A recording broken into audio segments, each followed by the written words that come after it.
shape in a good health, because right now it's the important capital that we should have, the healthy condition. Just like Ibu Nurullaily Kartika said, that this is only one part of our serial seminar, our international lecturer series, that last week we have Dr. Felix Septianto from University of Queensland, and today we have very, very important topics to discuss with Associate Professor Datin Dr. Liza Abdullah. Thank you for Prof. Liza to share with us about how to be agile in this day, especially for business, for business also. And then we'll go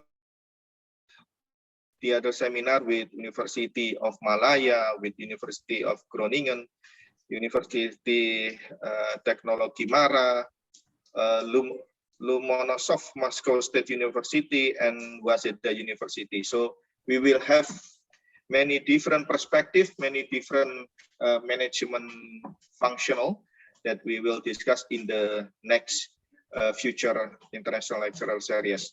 So this is something that we're trying to deal with global and digital era, that we have to collaborate with each other doing, just like the video that we share, that right now we live in many game of competition, but in each competition sometimes we can choose to be co-opetition. We can collaborate with each other, especially with in right now we are Department Management of Faculty in Economic and Business Universitas Airlangga, have many collaboration with many institutions.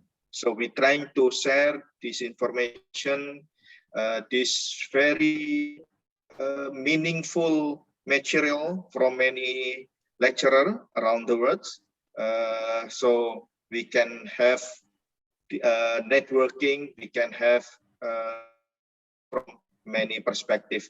So enjoy the knowledge, enjoy, please make fun, because the important thing for us during things, we have to be enjoy, because many things should be enjoyed by daring, even shopping, learning, and then working, we have to do it by daring.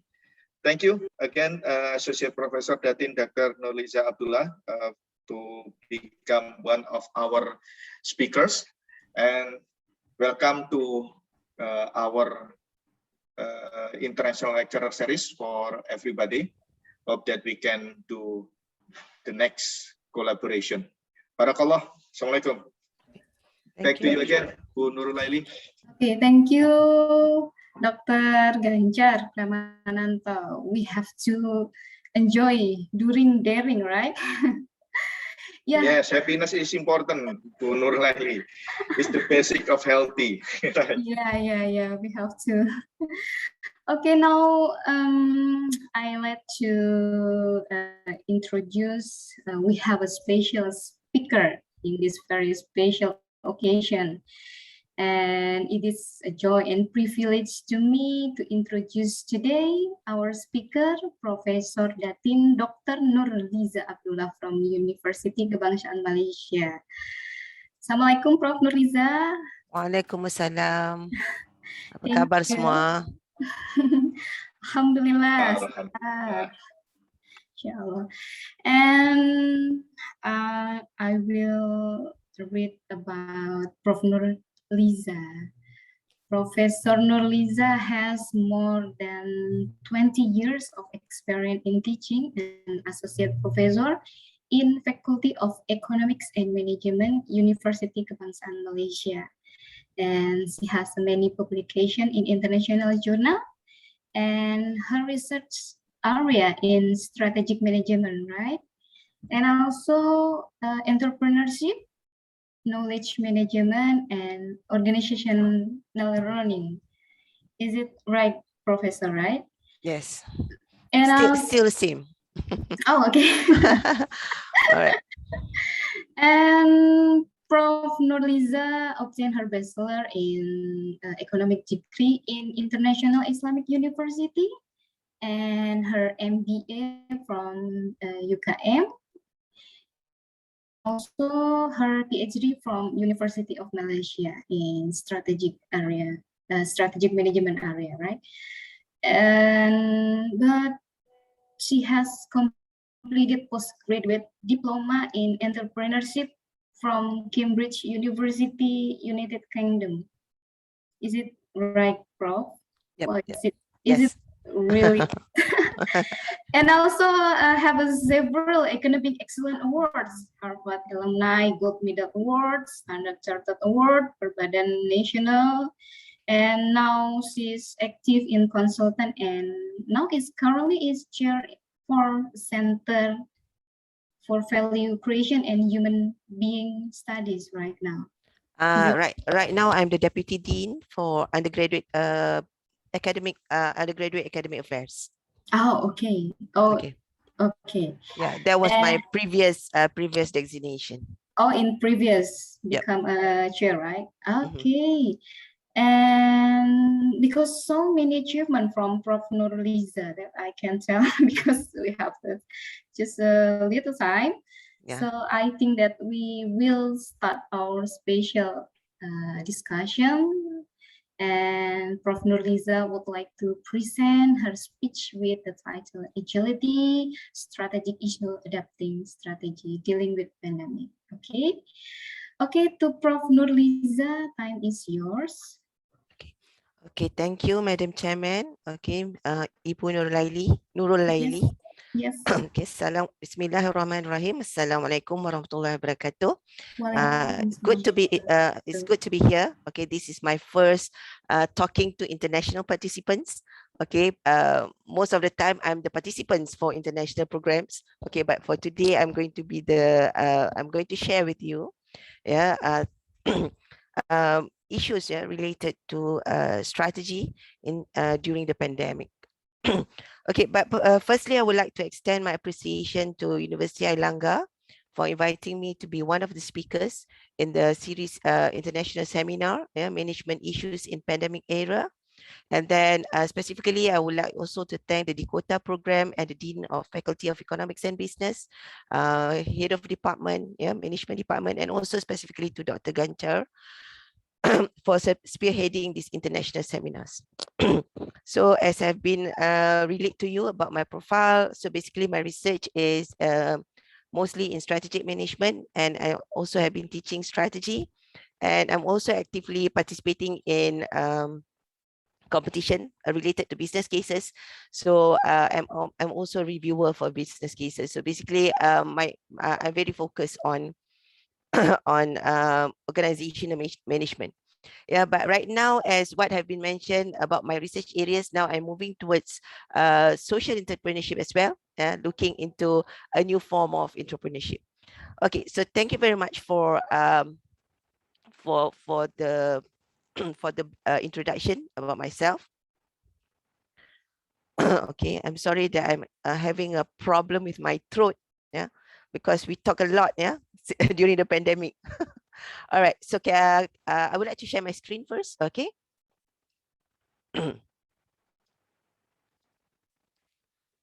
Okay, can you share my screen? Can you see my screen? Yes, already we can see. Is it a full screen or no? not a full screen? Not yet. Okay, okay. So, all right. Okay. It's already full screen. All right. Okay. Sure. Okay. Thank you. All right. So, dear students, fellow academicians. So, I guess there has been a lot of things being discussed about this pandemic because it really impacts our life. Not only it goes across ages, it goes across organizations. Okay, and it goes around different aspects of life, education, health, lifestyles. And one of the issues that really affect us is how to survive financially in this era. Okay, so it is good that I've been given the task to talk about adaptive strategy with respect to business. Okay, so firstly, I would like to share with you the content of my presentation. Okay, so I'm going to talk about pandemic and business environment specifically to Malaysia, and then I will go to a little bit on the theoretical part of resource-based view and industrial organization view, and then I will relate it on the application of strategic management tools, in understanding the environment, and then we will look into what is required, during the pandemic. So I will touch upon the dynamic capabilities issues, and then we are going to be focused on how to be adaptive, during the pandemic. Okay. So I hope the participants can listen my sharing, and maybe you have any questions, then we can have the question and answer session later. All right. Okay, so let me tell you the story of Malaysia. All right. So maybe we have similar situation here, but I would just like to see, to relate, what happened in Malaysia, and maybe from there we would see how it impacted the business environment. Okay. So for Malaysia during this pandemic area, we have undergone 3 process of MCOs. Okay, control order, right?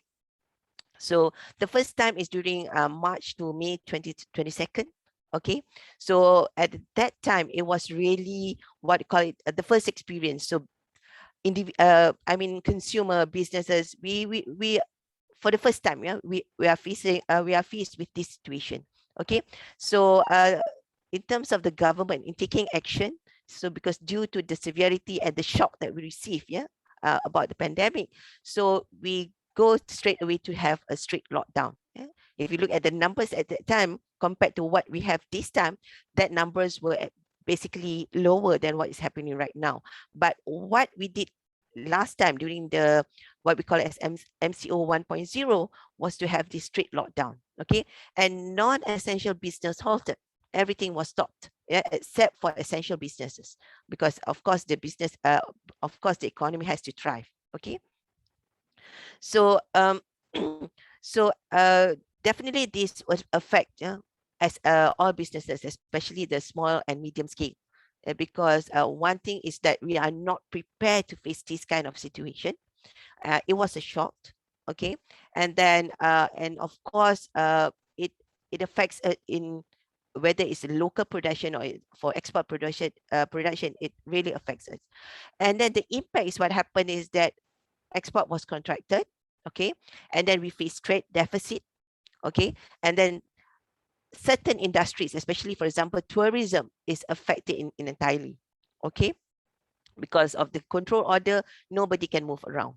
Okay, and then definitely because of this situation, consumer restrict their spending. Okay, so loss of spending is about 2.4 billion a day in RM. Okay, so it really affects us because of the shock, that we face. Okay, so a study done by Department of Statistics in Malaysia has shown that during the first month of the lockdown, okay, 68% of companies have no revenue at all. Yeah, and then among these companies, among those respondents, they believe that they can only survive in 1 or 2 months without the operations. Okay, and then 44% of employees experience full-time or half-paid leave. Okay, and then definitely work from home started. Okay, and that actually affect the productivity because we are not prepared for that. Okay, and then also business need about 6 months. They predicted that business need about 6 months to recover due to the 1 month close down. Okay, and then we move into MCO 2.0. Yeah, of course there are transition period, and then from January to February 2021. Yeah, so because of the experience that we had in MCO 1.0, so what happened is that the actions taken by the government is less restrictive. Okay, and then we don't have a blanket kind of MCO. So what happened, we have different kind of MCO depending on the situation. We have the enhanced MCO, we have the restricted MCO, and also we have the what we call as conditional MCO. Okay, so the impact was still manageable. However, businesses struggle to stay afloat. Okay, and then because of the what happened during the first MCO, so consumers and investors remain pessimistic. Okay, so from the demand side, the consumers felt that we have to conserve our cash flow, and for the investors, they are being pessimist in taking and in making investment. Whether it is foreign investment or local investment, people are being pessimist because of afraid of the issue of cash flow. Okay, and because of that, yeah, the loss of spending is about 600 million RM per day. Okay, and then now we are moving towards the third MCO, yeah, MCO 3.0. It started in May, and we don't know when will it ends, but now it is being lifted, yeah, slowly. Okay, and this is more lenient. Okay, so most businesses were still allowed to operate, and the business are being has since become adaptive to the situation. Okay, so we managed to lost in terms of the impact to spending loss is reduced. Okay, however, SMEs are still being impacted. Okay, and a study done by World Bank have seen that um, there are about 40% are facing closure. Okay, and 40% are also facing financial difficulties, and about 2 million companies, yeah, are also impacted. All right, so these are the issues that we face during the MCOs. Okay, so moving forward, so if you look at if you can summarize what are the impacts on Malaysian firms, and I'm sure these are also universal to other firms as well. Okay, so if the first thing is that there is a reduction in terms of, oh, sorry, uh, okay, there is drop in sales performance. Okay, so because of what happened, yeah, because of what happened during the MCO, first MCO, second MCO. So definitely sales performance is affected. Okay, and due to that, there is a large revenue drop. Okay, however, this is the challenges that is being faced. So we can see that some firms move out from the industry, some reduce, some firms restructure. So there are many initiatives taken by firms to survive the issue, the pandemic era. Okay, and definitely there's reduction in employment rate. Okay, despite there are transformation of how we work, but because of the drop in sales performance, so companies need to reduce their expenditure, and one of the immediate action that they can take is to cut costs, and in order to cut costs, they need to lay off people. Okay, and we can see that there's the issue of reduction in employment rate. Okay, and then the impact on production is both supply side, demand side. So as I said just now, demand drop. Yeah, consumers are very conservative. They don't want to spend more. They try to reduce their spending. And then on the other side, on the business side also, they are trying to reduce production. And even if there's demand for their product and services, there's also the issue of supply side. Okay, because the resources sometimes cannot be reached, yeah, to the manufacturers. Yeah, the case of fresh produce, yeah, in Malaysia, for example, yeah, there were a lot of fresh produce being thrown away because they cannot deliver on time because of the logistic issue. Yeah, MCO reduces the ability of people to travel, reduces the logistic traffic, and therefore people cannot send, yeah, the product the fresh produce on time. So what happened? A lot of products has to be thrown away just because of the lockdown. Okay, and then of course, what makes a business can thrive or not is the issue of liquidity, their cash flow. Okay, this is a pressing problem, especially to small and medium-sized business. Okay, So if you look at the study that has been done before, they can only survive like 1 or 2 months with the cash flow that they had.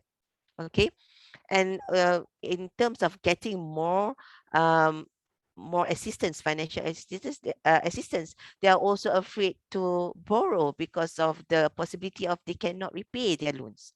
Okay, so it's very tight situation faced by the business organization. Okay, and then when we have these health issues, so government starts coming out with SOPs in order to curb the pandemic.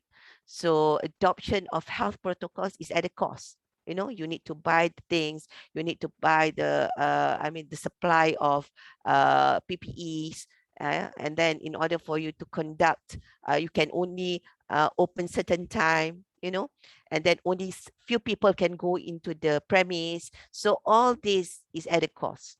Okay, so the adjustment make a business has to contract, you know, their potential. Okay, and of course the positive side is that the government support digital adoption, because we see that this is the maybe the one of the immediate solutions that can help businesses, you know, by going for digitalizing their business. Okay, so they need to move into the digital platform. Okay, so in order to do that, with the tightening situation in terms of financial and resources, so government give full support for these businesses to go into digital platform. Okay. And then moving from there, okay, so we see that how can business thrive, okay, with all the challenges that we face. And then we see that, you know, is it an end story for business? So is it, you know, how can, but we know that some businesses do thrive during the pandemic. Okay, so that's why we need to see from the theoretical side, okay, the issue, the theory of resource-based view, and also the theory of industrial organization, IO view.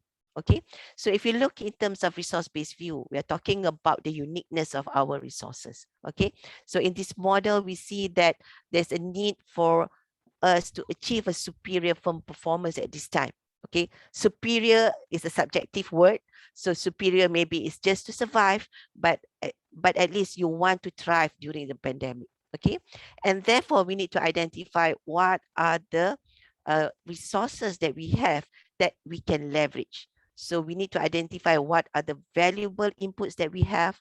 We need to identify what are the resources that it cannot be copied by other enterprise, and what can we offer, the value that we can offer, you know, as compared to our competitor. So definitely resource-based view comes in.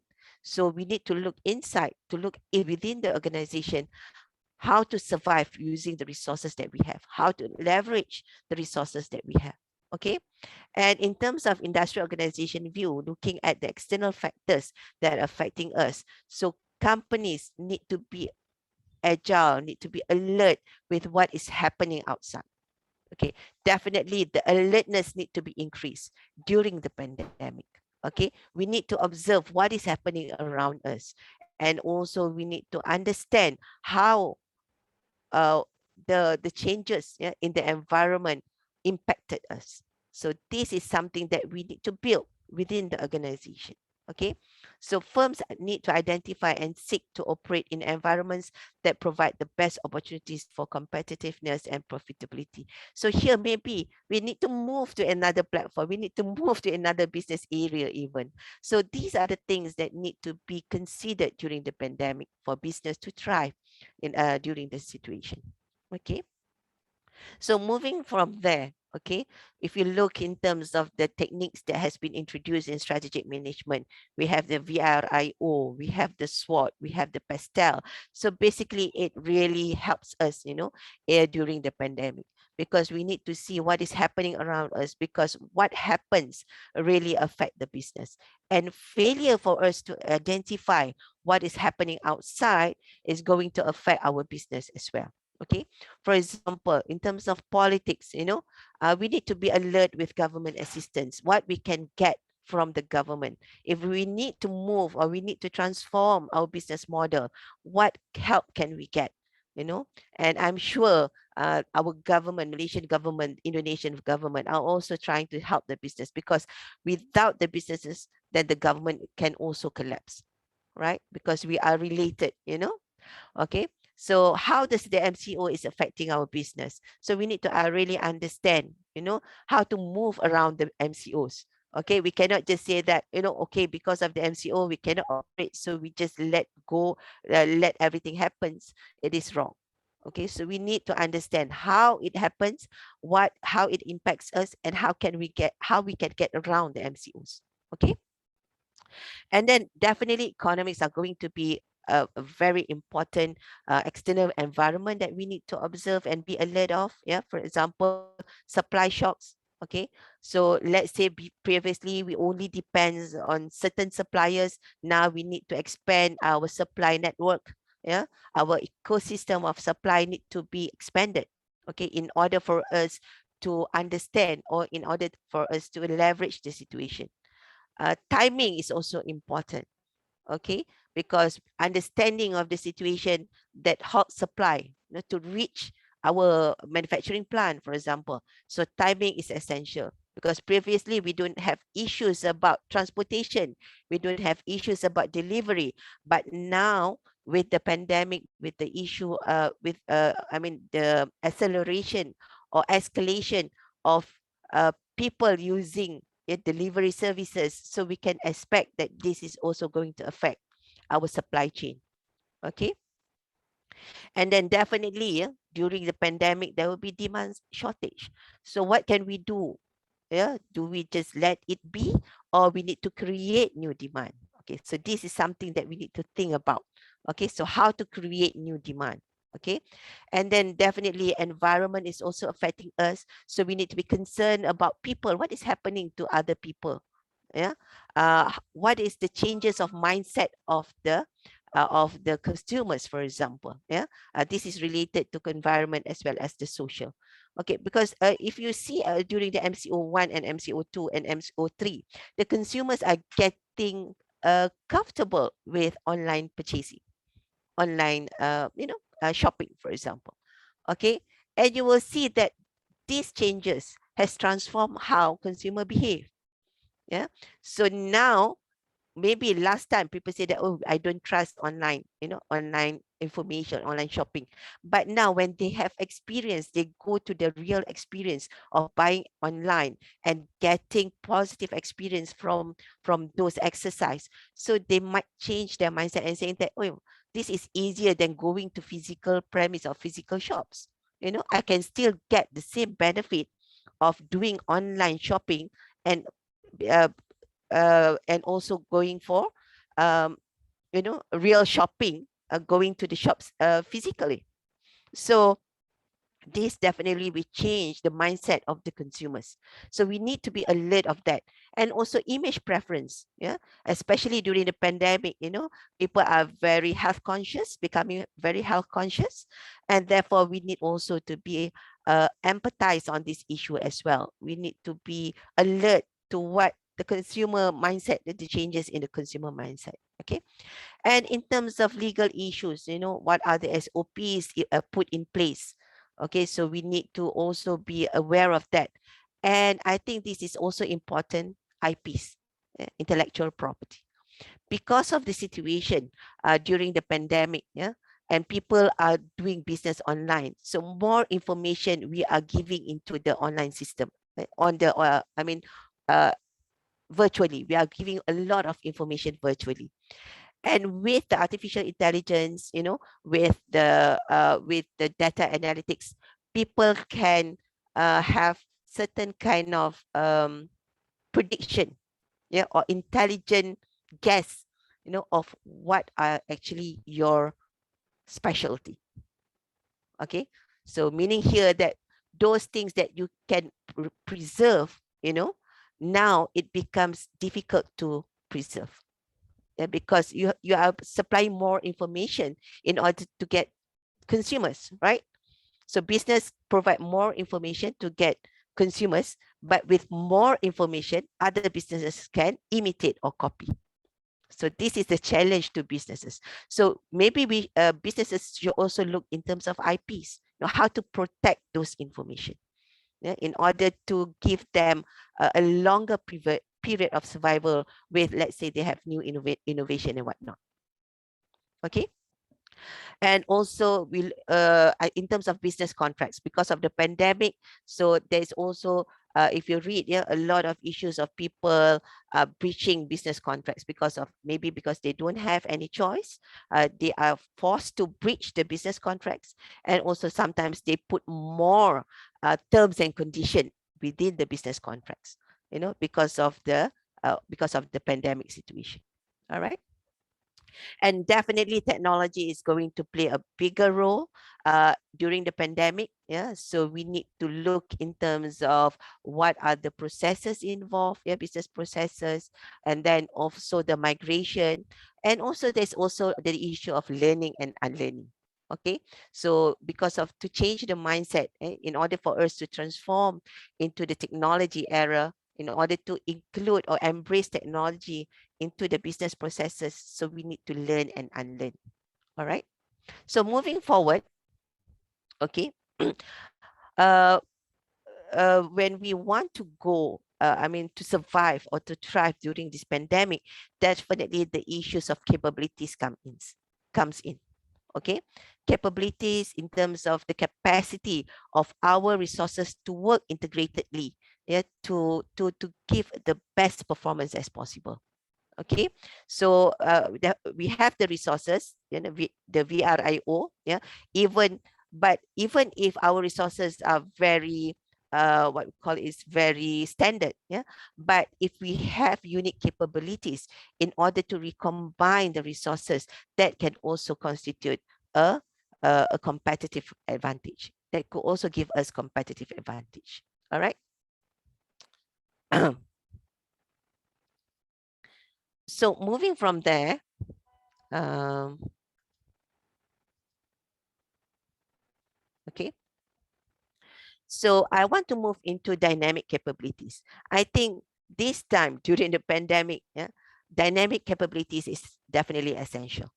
Okay, so dynamic capabilities that are defined as firms' ability to integrate, yeah, build, reconfigure internal and external competencies to address rapidly changing environments. So this is what we are facing. We are facing a rapidly changing environment. Yeah, just look in terms of academics. Yeah, we are moving, you know, from face to face, and then we go to entirely online, and then we're thinking going into hybrid.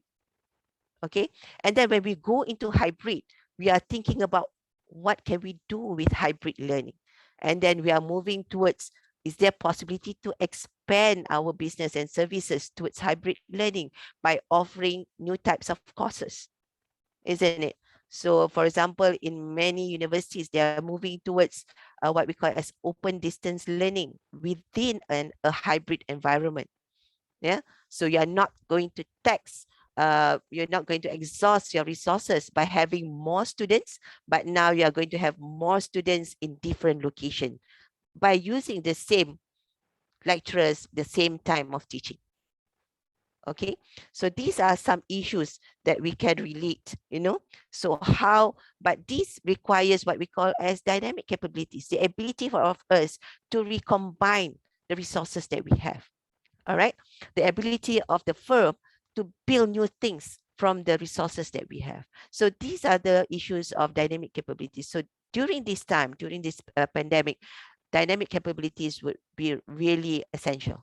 Okay, so there are two main concepts involved in terms of dynamic capabilities. One thing is the capacity to renew competences to achieve congruence with the changing business environment, and also the capabilities that emphasizes the key role of strategic management in order for us to adapt, integrate, reconfigure external organizational skills, resources, and financial competencies. So these are the things that we need to build within the organization.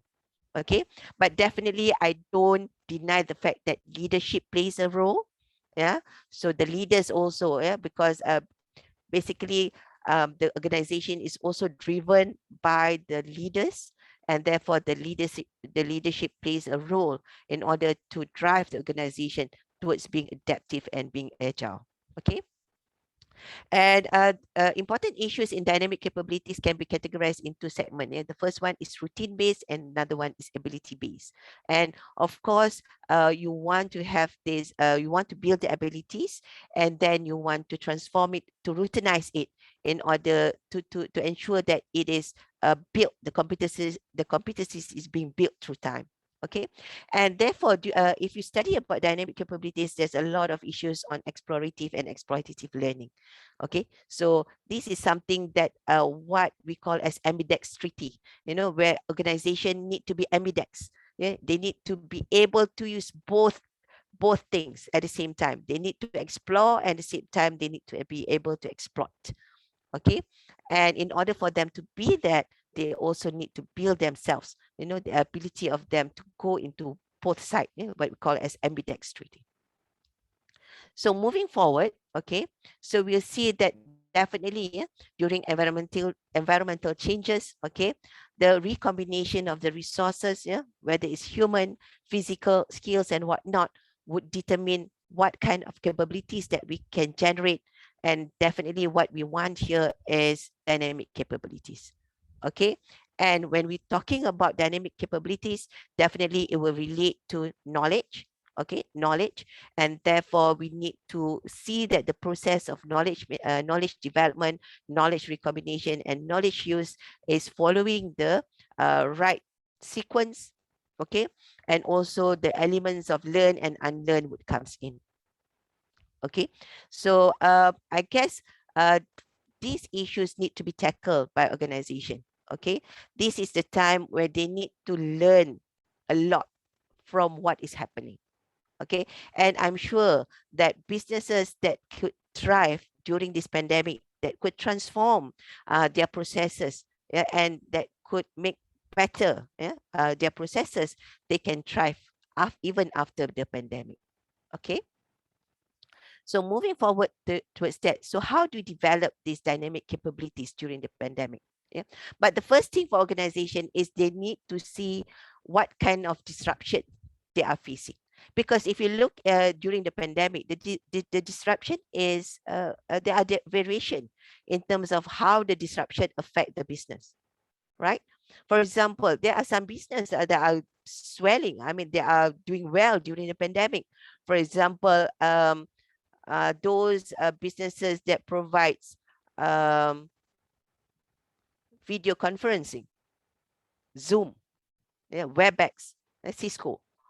Those are doing well. Yeah. So the disruption are different. The disruption faced by business are different.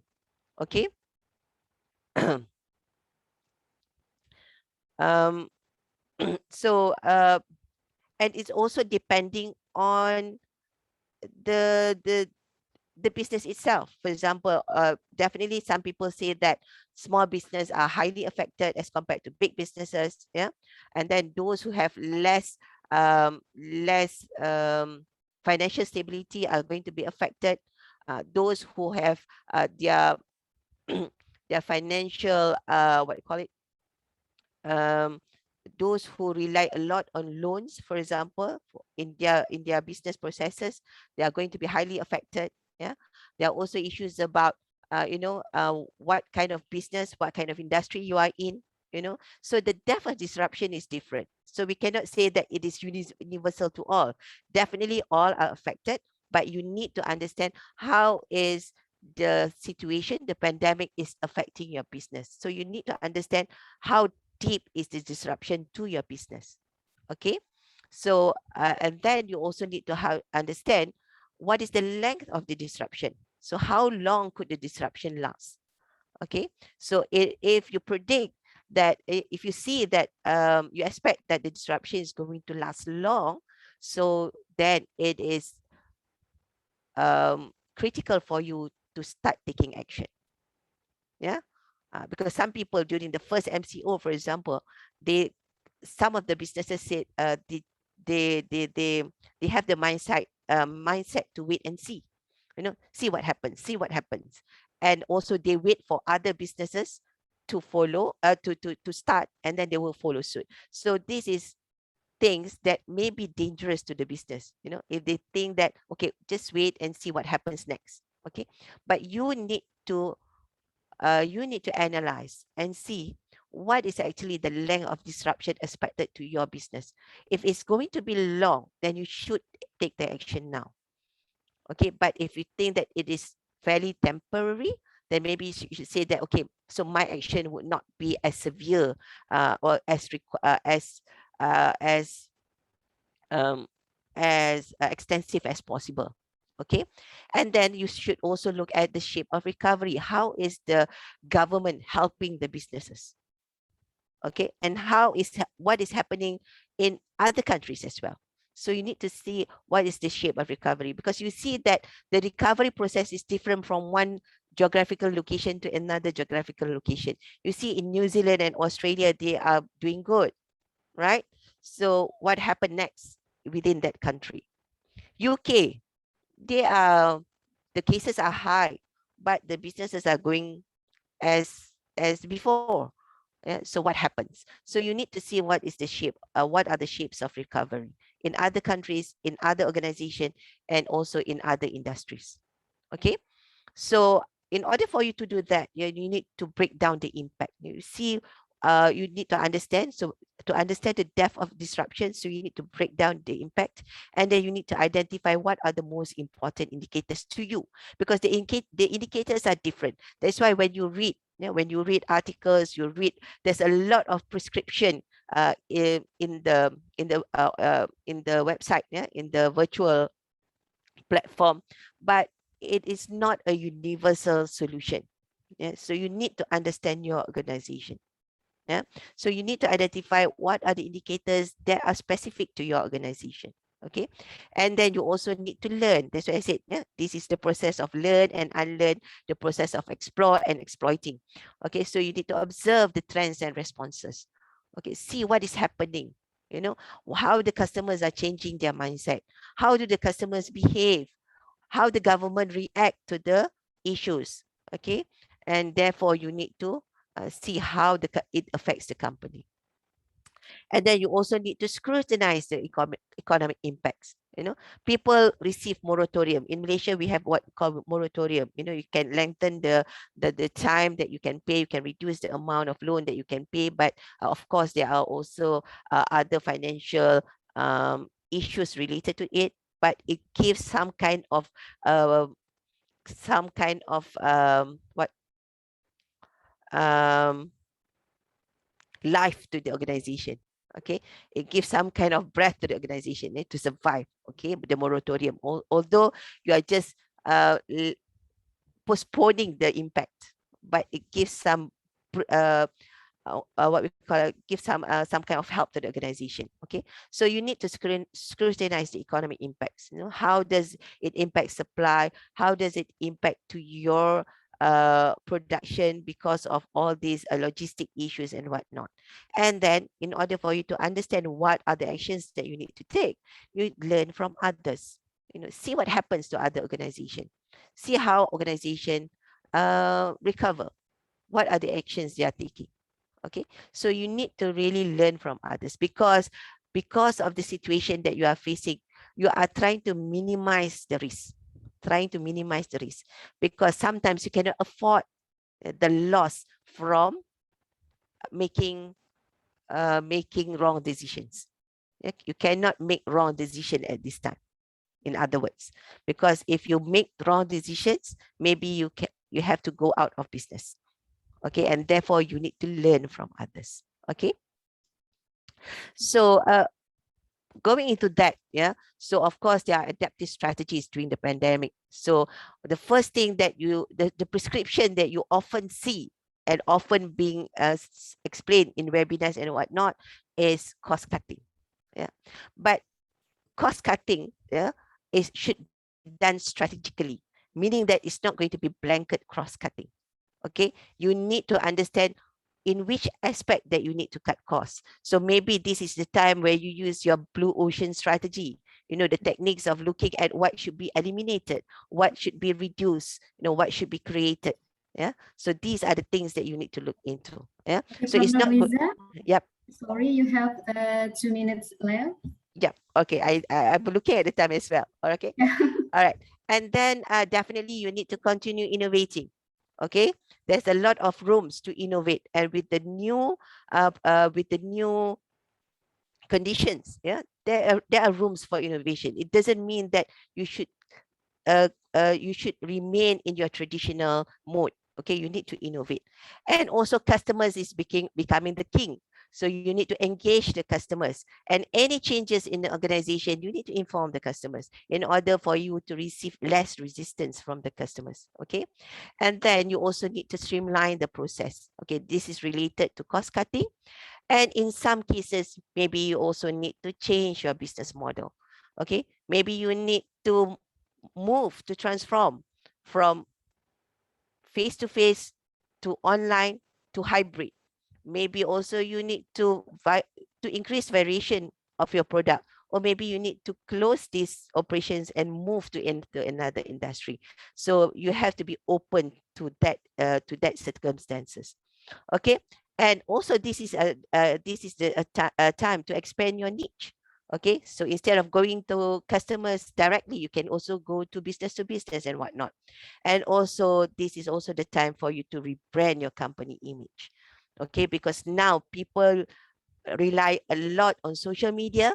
So leverage on social media in order for you to rebrand your company image, so that post-pandemic people has a positive mindset towards your company. Okay. So finally, what we need to do, yeah, in order to be agile and moving forward despite facing the circumstances of pandemic or beyond pandemic, we need to build what we call as intelligent enterprise. Okay, because we need to reimagine the new nature of work and workforce, yeah, and work processes. So we need to be flexible. We need to be able to anticipate and adapt shifting business conditions. We need to be dynamic, yeah, in terms of self-management, and also we need to be able to be adaptive. And of course, digital become the core of any businesses. Yeah, that's why now we rely a lot on cloud computing, data analytics. Yeah, and then we need to be, driven by data in making decisions. Okay, and I think that's all with that, because actually there's a lot of things to explain, but of course um, the time is not enough, yeah, for me to explain further. But I guess I can enhance my explanation from the question and answer session. With Yes. that, thank you very much for listening.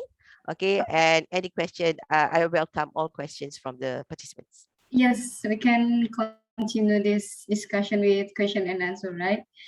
And yeah, it's time for question and answer. Maybe any question, or we can make clear about this session. And Professor, it's very interesting about small and medium enterprise in Malaysia also, because in Indonesia also they are get a big impact because of this pandemic. So how about small medium enterprise? I mean that entrepreneur in Malaysia, how they can smoothly change into their business into the digital, because I think that it's not all of the small medium enterprise, right? They easily to change their business model, something like that. So how about condition in Malaysia? Yeah. Okay. This is the presumption that we had, that small and medium business enterprise would have greater challenges to transform their business model, from the traditional mode into the digital mode. Yeah. However, studies have shown, from the literature, a study has shown that actually the small and medium companies are more flexible in order for them to move to a new business model as compared to the bigger companies. Yeah. But the issue is, Okay, but the issue is resources. Again, the issue is resources. In terms of flexibility, they have the capability to transform themselves because of the size, giving them the advantage. But the issue is resources. The issue is willingness, and also again about learning. Okay, learning. All right. Okay, let me share what happened in Malaysia. Okay, during the first time, there are companies, because they are very reluctant, to move. Especially we're talking about all these gerai, the small businesses, the micro businesses. They said that, oh, we cannot survive. We need help from the government and whatnot. But if you look into it, when throughout the pandemic period, from MCO1 to MCO2 and MCO3, you can see that this business, these small businesses, they are micro businesses, they are getting a lot of advantage from online businesses or from the online platform. Sorry, they are getting a lot of advantage because they are not the only component. They are changing in the system. The consumers are also changing. You see, the consumers are also changing. So if they move online, and you see that the consumers are also changing towards that direction. So the consumers are getting what? They are getting comfortable with online buying and selling. You see? So what happened is that, now if they open physically, there are no consumers are going there. The only people are going there are what? The delivery people, getting the orders from the consumers. So what does it denotes? Meaning that the consumers are, They have to. they are comfortable with buying online. Yes. So even if they don't have the physical shop, they can still survive. Okay, so this is the issue. But of course, the micro and the small business, they need to open their mindset, and they must learn. Okay, I think most of the companies, or most of the micro and small businesses that fall out from the system, that go out from the system, are those companies that don't want to, okay, besides some are related to financial issues, but they're also not ready to learn. They don't want to learn to move to the digital platform. Okay, but you can see studies have shown, that companies during crisis, especially those companies, small and medium scales, are those that can thrive better because they can transform their business model into a new form. Okay. Okay, thank you. I'm one of this customer. Around 1.5 years, I don't go to the supermarket. I just go online. Yeah. To buy Okay. groceries. Yes. Yeah. Okay, because now you see that, as I said just now, previously, if previously in our study of economics, for example, we're talking about price discrimination. We're talking about what we call as propensity to spend, right? But with the pandemic, because now, previously propensity to spend, spending propensity, we call it. When people want to buy things, they only see what factor? Price. Previously, right? We only look at price. But now, propensity to spend is also being affected by what? Health concern. Am I right? Health concern. So now, how much you want to spend is also related to how concerned are you with your health. Okay, so are you going to spend? Because definitely you're going to have to pay more, because you have to pay the delivery charges as well. And also, and if you look at the price that they place on online product, especially on food, is quite high as compared to when you buy physically in the traditional channel. Okay. Okay. But because of that pricing, because of the change of mindset, so now our propensity to spend is not merely depending on price, but we are also our consideration of how we measure propensity to spend is also depending on how concerned are we on our health, and therefore we can pay more for the same product. Okay. Okay, Prof. Prof. Liza, we have 2 questions in chat. Okay, from Bapak Ganjar, Dr. Ganjar. Bagaimana UMKM small medium I think it's enterprise? already answered by Prof. Nurliza. Okay. Okay. Okay, and the second question is from Bisma, PhD student from Universitas Islam Indonesia. From my point of view, MBV orientation is internal company, while during limited resources currently, I suppose that company needs to look after external resources and create a network resources. Can you give some theoretical view that explain motivation of company to create a network resources? Okay. Thank you, Bisma, for the question. Okay. Network is outside. I mean, network. When you say network, because our perspective is that network is you have to relate with stakeholders outside your system, right? But network is actually a resource.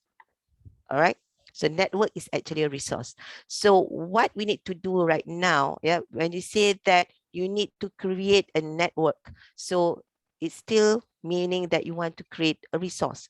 And in order for you to create a network, you still need to have capabilities to create the network. So whether you need to leverage the resources that you have. So how do you create network? Basically, the people, the connection, these are all internal to the organization. Okay, now is the time where you want to get your employees, to get close to the customers, to get close to the suppliers, because now suppliers are becoming important people.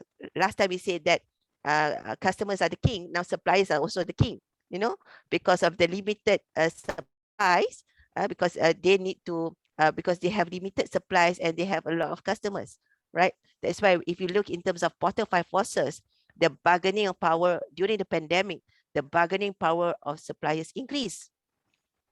Okay, because now they have a better leverage or better position to dictate, what they can provide to you. Okay, for example, now I think if you look into the computer supplies, cheap, it's in short supply. If you order computer right now, it will take months for you to get because of the chip issue. Yeah, because there's a very limited supplies of chip, computer chip. So you need to build the network, definitely. But building network requires resources. And therefore, that's why, as I said, you need to get your employees to build the resources. You need to use your connection, I mean, the owner, the business owner or the shareholders as the resources to build the network. And of course, when you can build the network will last not only during the pandemic, but also post-pandemic. So these are the resources that you need to enhance so that you can also thrive beyond the pandemic situation. Okay, so I guess that answers the questions. Okay, so it is still related to RBV, okay, resource-based view, but definitely you need to tie together all the stakeholders around you in order for you to come out, in order for you to develop a good ecosystem for your organization. Okay. Okay, thank you. Prof. Liza, there are several questions in chat box. May you want to choose by yourself? Okay. All right. Or okay, I will okay, I think tell one. It's okay, right? Okay. Okay. I have a question from student organization. I think I want to answer that. Okay, as a leader, we will face a challenge. Okay, understand the steps we take. From Muhammad Raihan. Yeah. Okay. Student organization. Okay. Yes, in terms of the change in organization as a leader, because he is a chairman of student organization. He asked about how we make our people understand about step that we will take and the change that we will make and have a good impact in organization, because we want to organization survive in this pandemic era. Okay. So how to okay, all right. I'm not sure whether okay, let me whether this is for the organization or for the recipients, okay, because here you are talking about non-profit organizations, okay. So uh, what I can see is that, okay, when you have this kind of activities, yeah, so you're providing basic education for underprivileged elementary school students, okay, definitely you, well, it's going to be difficult for you to go into online, right? Because of facing these underprivileged elementary school students. So I'm sure that they are also facing a difficulty in terms of getting the right infrastructure to do online kind of tuitions or to education help. Okay. However, maybe but definitely I think in these circumstances, we have to be focused of what is needed right now.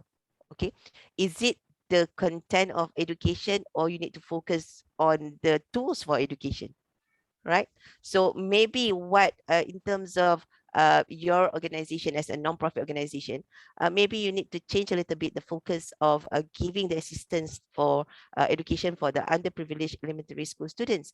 Maybe is to get connection or to get them network with industries, for example, yeah, in order for the industries to help them to provide good infrastructure for them to go into online education, because there's no other way for them to get even to get education if there's no infra, taking into consideration the issue of SOPs and MCOs. Okay, so in order for you to still what you call it, stay relevant with the situation, is to move around it, and maybe look into, how do you get the this issue being solved by a bigger party that can provide some kind of financial assistance to give some kind of infrastructure to the students, and then only you could come into providing the basic education. So I guess that should be the manner that you can be adaptive, yeah, because without the infra you cannot move forward.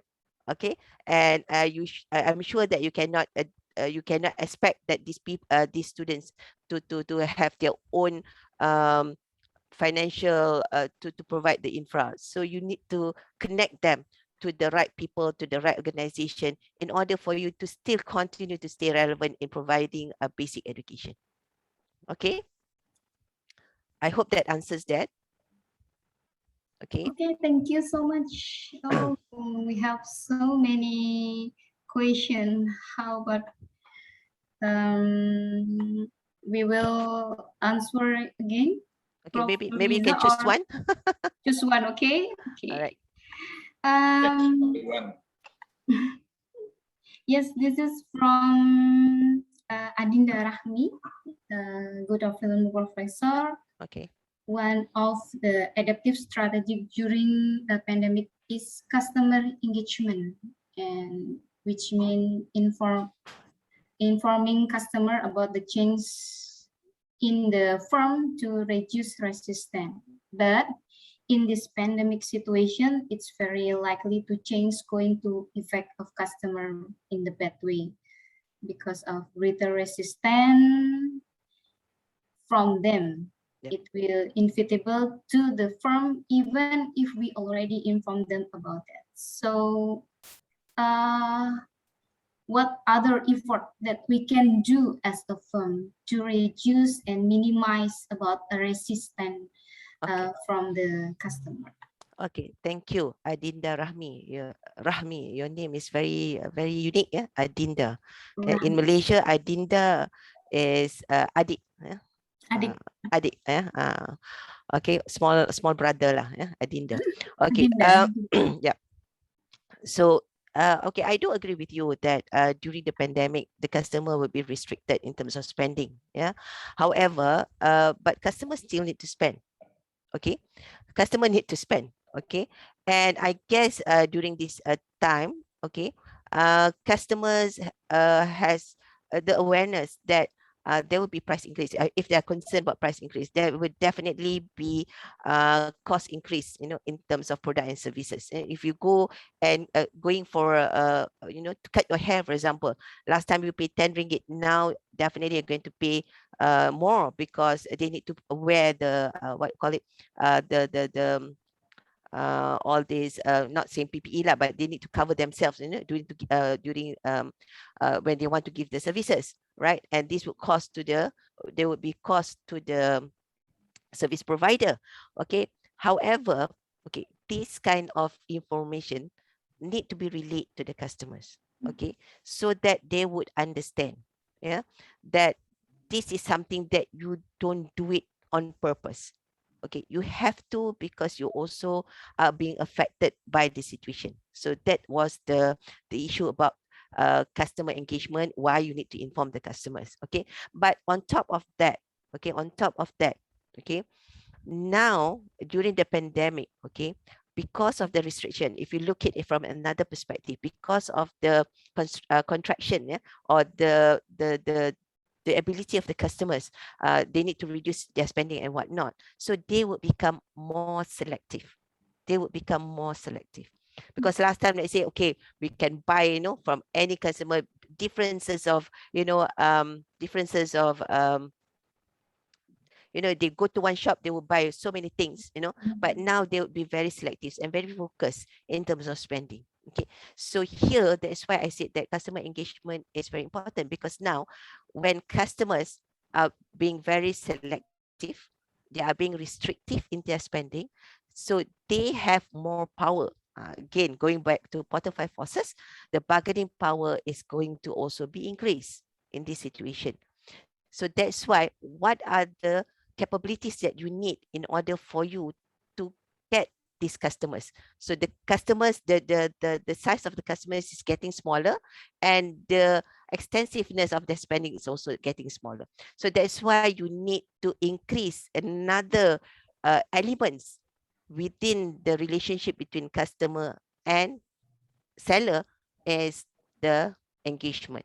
So you need to build a positive relationship with your customers, and you need to build the right image with the customers, yeah, in order for them to select you to be their service provider, or to be they want to buy from you. Yeah. So that's why, as I said, they will still need to spend, they still need to buy food, they still need, but customer engagement would determine whether they want to buy from A or to buy from B. So that's why, in order for you to survive, you also need to be empathized to the customers, you need to be accommodative to the customers, and also you need to build the engagement with your customers. All right. All right. Thank you so much for Prof. Nurliza about it's very interesting discussion, but we just have a little time. So let me recap this discussion, because we know that strategic agility is an opportunity for organization to, and how to adapt and how to respond quickly, and then this important for the company to develop strategic cost cutting, continue innovating, customer engagement, streamline process, changing business model, right? And also is related with the dynamic capability, like we have to know to renew competence to achieve congruence with the changing of business environment. Yeah, before we close, let give big applause to Prof. Nurliza. Thank you so much, Prof. Nurliza. Welcome. Yes. And thank you for giving this opportunity. Yes. I hope I could answer all the questions, but let's say if you need any more explanation or anything from me, you can contact me. I have my email on the screen. Oh, thank you. Our pleasure. We should tweet for other session. Yes. Prof. Nurliza. Okay. We have to. Okay, before we leave this session, maybe we have to take picture together. This is also the new norm, right? Taking pictures. So who will take picture? Raras? Okay. Yes. Perfect moment. Let me prepare for this. Okay. Okay. Starting from the first page. 1, 2, 3. We have 4 we have four screen, right? The second page, 1, 2, 3. Okay, and the next screen, the third, 1, 2, 3. And the last page, 1, 2, 3. Okay, thank you. Okay, thank you, Raras, for helping us. Thank you so much. Yes, Prof. Nurliza, thank you again for coming and participate with this seminar in Department of Management. And I have some announcement for participant. Yang mohon untuk yang mengisi sertifikat tapi belum mendapatkan dokumennya, mohon diisi emailnya dengan benar. Kemudian salah satu abjadnya, jadi harus diisi emailnya dengan benar. Ya. Kemudian bisa jadi jika tidak diterima nanti akan masuk ke spam seperti itu. Dan misalkan ada halangan lagi atau misalkan ada kendala, silakan untuk bisa menghubungi dari tim panitia sini. Okay, thank you so much for all of you. Have a good day and great attention for all the participants. Have a great day and see you again. Wassalamualaikum warahmatullahi wabarakatuh. Waalaikumsalam warahmatullahi wabarakatuh. Assalamualaikum and thank you so much. Yes. Liza Abdullah. Thank you.